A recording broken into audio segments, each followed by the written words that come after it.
अस्सलाम वालेकुम रहमतुल्लाह। उम्मीद है आप सब खैरियत से होंगे। आज मेरी वीडियो का टॉपिक है एक सिम अल्फार यानी सैंखिया के कुश्ता के मुतालिक है। वीडियो शुरू करने से पहले अगर अभी तक आपने चैनल को सब्सक्राइब नहीं किया, चैनल को सब्सक्राइब कर दें और वीडियो को एंड तक लाजमी देखें।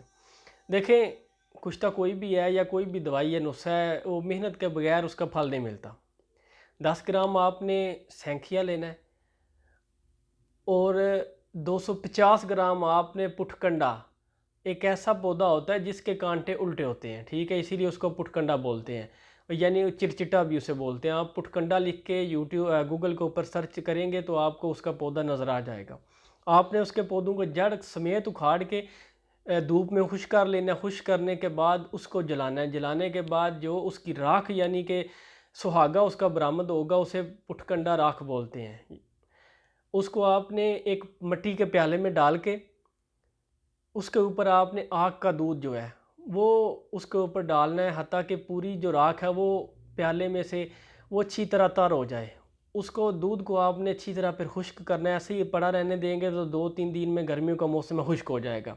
उसके बाद आपने बोड़ का दूध, वो भी उसी तरीके से राख को आपने तर करना है। तर करने के बाद उसको साया में, छाँव में या फिर धूप में आप उसे खुश्क कर सकते हैं। तीसरा जो दूध है वो आपने थोड़ डंडा, वो भी आप गूगल के ऊपर सर्च करेंगे तो आपको नज़र आ जाएगा। उसके ऊपर भी काफ़ी सारे कांटे होते हैं, ठीक है। उसे छुरी के साथ हल्का सा काटेंगे तो उसके अंदर से काफ़ी सारा दूध जो है वो निकलता है। जब तीसरी दूध से राख अच्छी तरह तर हो जाए तो फिर इसे अच्छी तरह खुश कर लें। खुश करने के बाद इसे एक खरल में डाल के इसे अच्छी तरह पीस लें, क्योंकि जब दूध खुश्क होगा तो ये काफ़ी हद तक ना अलग-अलग पत्थर की शेप में सख्त हो जाती है। तो इसे अच्छी तरह बारीक पाउडर दोबारा से कर लें। पाउडर करने के बाद आधी राख जो है 125 ग्राम आपने प्याले के नीचे, उसके ऊपर 10 ग्राम सैंखिया सफ़ेद वो आपने रखना है। उसके ऊपर बाकी मांदा जो है राख वो डाल के अच्छी तरह उसे दबा देना है। दबाने के बाद आपने इसे इसके ऊपर एक मिट्टी की प्याले के ऊपर आपने मिट्टी की प्लेट लेनी है। प्लेट लेने के बाद इसे अच्छी तरह कपड़ मिट्टी करना है। कपड़ मिट्टी करने के बाद आपने 2 ग्राम इसे आग देनी है उपलों की।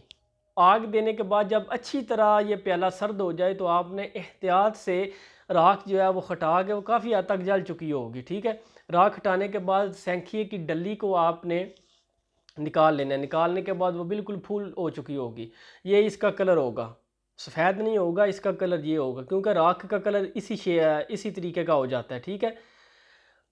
इसकी जो मिकदार खुराक है, सुई के अखीर जो है ना, सुई का नका जिसे बोलते हैं, उसके ऊपर रख के, यानी कि एक खशास के दाने के बराबर आपने इस्तेमाल करनी है और ऊपर से तकरीबन 1 किलो दूध इस्तेमाल करना है।